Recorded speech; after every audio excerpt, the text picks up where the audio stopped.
नमस्कार दोस्तों, आप सभी का स्वागत है मेरे YouTube चैनल क्रेजी फिजिसिस्ट पे। ये एक सीट ऑफ पेपर है। अगर हम इसको ऐसे फोल्ड करेंगे तो ये फर्स्ट टाइम फोल्ड हो गया। जब इसको हम दूसरी बार करेंगे तो ये 2 टाइम्स हो गया। सोचिए अगर हम ऐसे ही करके 45 टाइम्स फोल्ड करेंगे तो इसका थिकनेस कितना होगा। तो आपकी जानकारी के लिए बता दूं कि इसका 45 टाइम्स फोल्ड करने के बाद इसका जो थिकनेस होगा वो लगभग 3 लाख किलोमीटर होगा, जो कि अर्थ और मून के डिस्टेंस के बराबर है। तो ये सब बताने का मतलब ये था कि जो नंबर्स है जिसको हम लोग बहुत सी जगह पे इग्नोर कर देते हैं, सोचते हैं कि इसका कोई वैल्यू ही नहीं है, उसका इम्पोर्टेंस कितना है। तो चलिए आज का वीडियो शुरू करते हैं। मेरे पास ये 3 क्यूब हैं जो इसको मेनली मैजिक क्यूब कहा जाता है, और ये 1974 में हंगेरियन प्रोफेसर र्यूबिक के द्वारा डिस्कवर किया गया था। तो उसके बाद से इसका नाम र्यूबिक क्यूब हो गया। तो आज का जो टॉपिक है, हम यहाँ पे कैलकुलेट करने वाले हैं कि यहाँ का इस जो र्यूबिक्स क्यूब है और जो मैजिक क्यूब है, इसका टोटल पॉसिबल कॉम्बिनेशन कितना हो सकता है। मतलब यहाँ पे जो एक आप देख रहे हैं ऐसे ये क्यूब है, ये एक ही पोजीशन पे है। अगर यहाँ पे मैं इसको थोड़ा सा ऐसे चेंज कर दूँ तो ये दूसरा ओरिएंटेशन हो गया। अगर फिर से मैं चेंज करूँ तो ये तीसरा ओरिएंटेशन हो गया। तो ऐसे ओरिएंटेशन कितने हो सकते हैं? क्या इतने ओरिएंटेशन पॉसिबल है कि हम लोग अपने लाइफ टाइम में इसको एक बार पूरे कॉम्बिनेशन को कर पाएँ? सपोज़ फॉर एग्ज़ाम्पल, अगर एक कॉम्बिनेशन के लिए आपको 1 सेकंड का टाइम लग रहा है, तो आपको क्या लगता है आप कितने टाइम में पूरा सारे कॉम्बिनेशन कर पाएंगे? तो चलिए इसके कैलकुलेट करते हैं। इसके कैलकुलेशन करने से पहले हमको इसके डिफरेंट पीसेस के बारे में जानना पड़ेगा। जैसे कि क्यूब है तो इसका मेनली 3 तरह के पीसेस होते हैं। एक तो हो गया सेंटर पीसेस, जिसमें 6 सेंटर आते हैं, 1 2 3 4 5 एंड 6 सेंटर्स हो गया। फिर आता है इसका कॉर्नर पीसेस, जिसमें टोटल हमारे पास है 8 कॉर्नर्स, 1 2 3 4 5 6 7 8 कॉर्नर्स। उसके बाद आते हैं एच पीसेस हैं 12 पीसेस, 1 2 3 4, बैक साइड पे 5 6 7 8 और सेंटर पे 9 10 11 12। सो टोटल पीसेस तो हमको मिल गया, टोटल 26 पीसेस है। अब यहाँ पे हम लोग को कैलकुलेट करने पड़ेगा डिफरेंट ओरिएंटेशन। तो सेंटर पीसेस तो फिक्स है, तो ये तो कहीं मूव होने वाले है नहीं, तो इसका कॉम्बिनेशन पे कोई इफेक्ट नहीं आएगा। नेक्स्ट आता है हम लोग का कॉर्नर पीस, जो टोटल 8 कॉर्नर्स हैं। सपोज आप सोचिए कि बस मुझे इसी एक पीस को डिफरेंट जगह पे प्लेस करना है, क्योंकि ये तो सेंटर पे आएगा नहीं, कॉर्नर पीस बस कॉर्नर पे ही रहेगा। तो इसके पास टोटल 8 वैकेंट स्पेस बच रहा है, जहाँ पे ये पर्टिकुलर पीस जाके फिट हो सकता है। तो इसका जो चांस है यहाँ पे रहेगा वो बाकी के लिए 1/8 है। मतलब ये 8 जगह पे फिक्स हो सकता है। ऐसे सपोज इसको हम लोग यहाँ पे फिक्स कर दिए। उसके बाद जब हम दूसरा पीस लेंगे तो इसके लिए ये पर्सन तो अवेलेबल नहीं है, क्योंकि ये ऑलरेडी यहाँ पे फिक्स हो चुका है। तो इसके लिए टोटल प्लेस कितना मिलेगा? 7 पीसेस, 7 जगह मिलेगा इसको फिक्स होने के लिए। तो इसका हो गया 8, इसका हो गया 7। ऐसे ही आगे जाके करेंगे तो इसका हो जाएगा 6, इसका हो जाएगा 5, इसका 4 3 2 एंड 1, ऐसे हो जाएगा। तो चलो इसको कैलकुलेट कर लेते हैं, पेपर पे लिख लेते हैं।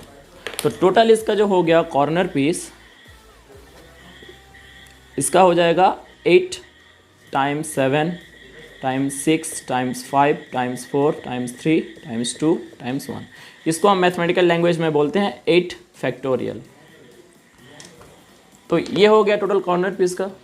अब आ जाते हैं एज पीसेस पे। ऐसे ही एकदम सेमली एज पीसेस भी टोटल 12 ही जगह पर जा सकते हैं। तो इसका कॉम्बिनेशन हो जाएगा 12 फैक्टोरियल।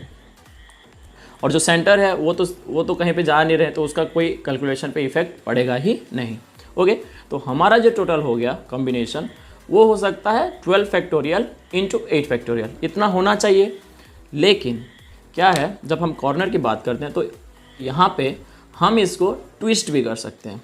इसको अगर ऐसे ट्विस्ट के, फॉर एग्जांपल आप देख लीजिए यहाँ पे जो ग्रीन कलर है, ग्रीन को अगर ब्लू के साइड कर दें, ब्लू को येलो के साइड कर दें और येलो को ग्रीन के साइड कर दें, तो ये दूसरा कॉम्बिनेशन हो गया। लेकिन ये पीस तो यहाँ पे ही है और अगर येलो को ब्लू कर दें, ब्लू को ग्रीन कर दें और ग्रीन को येलो पे कर दें तो ये भी एक दूसरा कॉम्बिनेशन है। That means a particular piece के लिए हमको 3 कॉम्बिनेशन मिल रहा है और ऐसे पीसेस हमारे पास कितने हैं, 8 पीसेस हैं। सो हमको यहाँ पे एक्स्ट्रा कॉम्बिनेशन मिलेगा 3 to the power 8 टाइम्स, इतना हमको एक्स्ट्रा कॉम्बिनेशन मिलेगा। ओके, और उसके बाद अगर सारे पीसेस सॉल्व्ड हैं, मतलब सारे पीसेस अपना ओरिएंटेशन पे फिक्स हो गए और यहाँ पे एक ही पीस बचा है, तो ये कभी येलो ब्लू पे आ ही नहीं सकता, क्योंकि ये अगर ब्लू पे आ गया, येलो अगर ब्लू पे आ गया तो ये तो सॉल्व होगा ही नहीं, क्योंकि क्यूब को सॉल्व होने के लिए एटलीस्ट 3 या 4 पीसेस अलग होना चाहिए, तब जाके उसको आप घुमा के कर सकते हो सॉल्व। तो ये यहाँ पे नहीं आ सकता। अगेन ये येलो इधर भी नहीं आ सकता। इसका मतलब ये है कि हमें टोटल 3 कॉम्बिनेशन, मतलब जब बाकी सब फिक्स हो गए तो उसके बाद इसके पास कोई ऑप्शन ही नहीं है कि ये दूसरे जगह पे जाके फिक्स हो जाए। दैट मीन्स हमको यहाँ से 3 को एक्सक्लूड करना पड़ेगा, क्योंकि ये वाला अपना जो 3 कॉम्बिनेशन है वहाँ पे वो कोई चेंज ही नहीं हो सकता, ये फिक्स हो चुका। तो यहाँ से जो 3 to the power 8 हुआ था वहाँ से हमको डिवाइड करना पड़ेगा एक 3।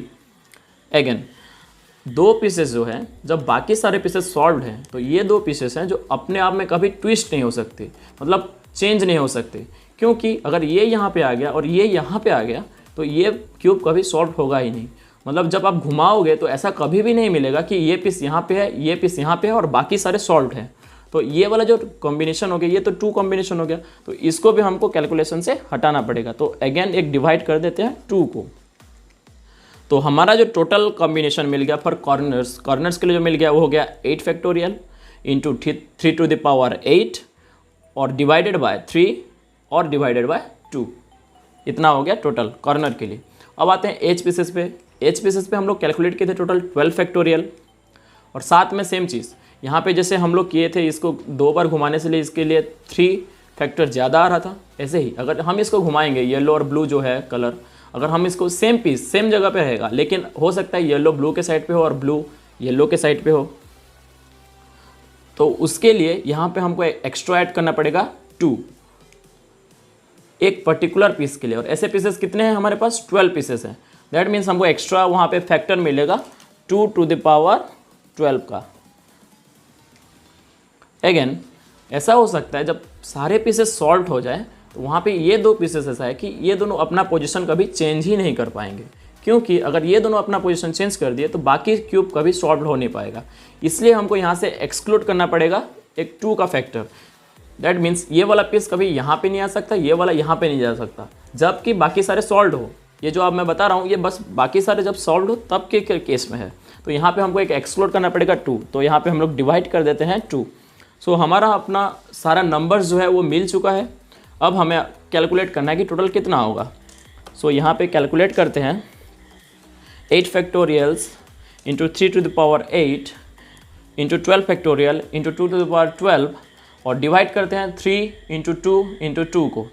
तो ये जो आएगा टोटल वो हो जाएगा करीब, मैं यहाँ पे लिख देता हूँ 4 3 2 5 2 0 0 3 2 7 4 4 8 9 8 5 6 0 0 0। सो ये हो गया लगभग 4.325 dot into 10 to the power 19 means ये लगभग हो गया 43 क्विंट्रिलियन। तो आप यहाँ पे देख सकते हैं हमारा जो टोटल कॉम्बिनेशन है वो यहाँ पे कॉर्नर के लिए इतना आएगा, एजेस के लिए इतना आएगा, और दोनों को जब मल्टीप्लाई करेंगे तो इतना नंबर आएगा। ये लगभग होता है 4 into 10 to the power 19। That means 4 के बाद हमको 19 जीरो लगाना है। ये बहुत ही बड़ा नंबर होता है। इतना बड़ा नंबर हम लोग जनरली रियल लाइफ में यूज़ ही नहीं करते, ये साइंटिफिक कामों के लिए यूज़ होता है। सो टोटल हो जाता है 43 क्विंट्रिलियन से भी ज़्यादा। अब क्वेश्चन ये आता है कि अगर, जैसे कि मैं आपको पहले से ही बता रहा था कि अगर आप 1 सेकंड में एक कॉम्बिनेशन को सॉल्व करते हैं, आप 1 सेकंड में एक कॉम्बिनेशन कीजिए 2 सेकंड में दूसरा कॉम्बिनेशन हो जाएगा। ऐसे ही 1 मिनट पे हो जाएगा आपका लगभग 60 कॉम्बिनेशन। ऐसे ही अगर हम लोग करेंगे तो इतने सारे करने के लिए हमको कितना टाइम चाहिए? करीब वही 43 क्विट्रिलियन सेकेंड से चाहिए। अब ये क्वेश्चन आता है कि इतना टाइम कितना होता है। सो एक कंपैरिजन बताने के लिए, बस एक कन्वीनियंट के लिए मैं आपको एक कंपैरिजन बताता हूँ कि हमारा जो यूनिवर्स क्रिएट हुआ है वो लगभग जो साइंटिफिक डेटा से मिलता है, जो साइंटिस्ट लोगों का जो थ्योरी है, बिग बैंग थ्योरी, उसके अकॉर्डिंग अगर यूनिवर्स के क्रिएशन को हम लोग मानते हैं कि ये थ्योरी सही है, तो उसके अकॉर्डिंग यूनिवर्स जो क्रिएट हुआ है वो आज से लगभग 14 बिलियन ईयर से हुआ था, पहले हुआ था।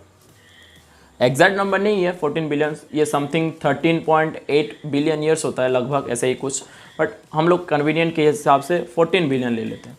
तो चलिए कैलकुलेट करते हैं कि 14 बिलियन जो है वो कितना टाइम होता है। 14 बिलियन ईयर्स जो है तो उस पर हम लोग मल्टीप्लाई कर देते हैं 14 बिलियन के साथ।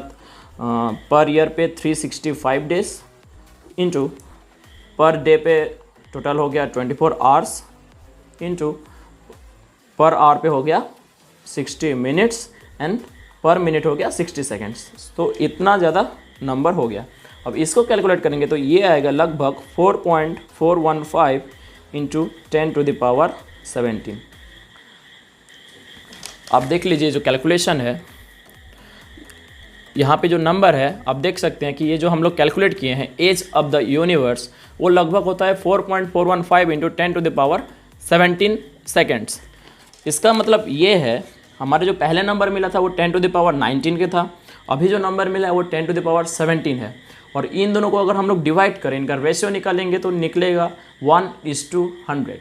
इसका मतलब ये है कि अगर जब से यूनिवर्स क्रिएट हुआ है तब से अगर हम सारे कॉम्बिनेशन को एक एक सेकंड में एक कॉम्बिनेशन के हिसाब से करेंगे तो आज तक बस ओनली इस क्यूब का 1/100, दैट मीन्स 100 भाग से 1 भाग, मतलब 1% ही हम लोग कर पाए होंगे, है ना। बहुत मज़ेदार बात।